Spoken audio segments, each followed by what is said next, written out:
Auzubillahiminash-shaytanir-rajim. Bismillahir-rahmanir-rahim. Assalamualaikum students. How are you? Hope so you will be fine and healthy at your homes. My dear students, today we will learn सबक number 5 नज़म पाक वतन है पाकिस्तान। तदरीसी मुकासद तलबा में अपने वतन की मोहब्बत उजागर करना, तलबा को वतन की मोहब्बत से रोशनास करवाना। First of all, my dear students, you will read your lesson.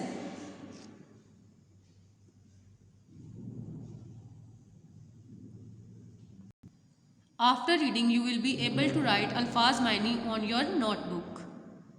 जी, अब हम आते हैं अल्फाज मायनी की तरफ। देखें, पहला है हरियाला, सरसब्ज़, मतवाले, मस्त हो जाने वाले, गुलशन, बाग, चमन, पर्वत, पहाड़, हिम्मत, ताकत, हौसला, निराला, अनोखा, मुनफरिद, घटाएं, गहरे बादल, रखवाले, निगरानी करने वाले।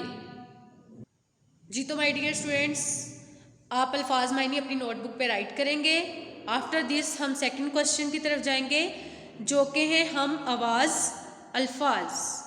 हम आवाज़ अल्फाज यानी एक जैसी आवाज़ रखने वाले अल्फाज, जैसे कि पाकिस्तान, जहान, मैदान, निशान, घटाएं, हवाएं, फ़ज़ाएं, रखवाले, मतवाले, हरियाला, नराला, वाला।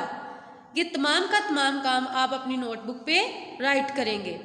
होम असाइनमेंट, अल्फाज मायनी और हम आवाज़ अल्फाज कापी पर लिखें और याद करें। माय डियर स्टूडेंट्स, इसी के साथ आज का हमारा लेक्चर ख़त्म होता है। अल्लाह हाफिज़ एंड टेक केयर योरसेल्फ।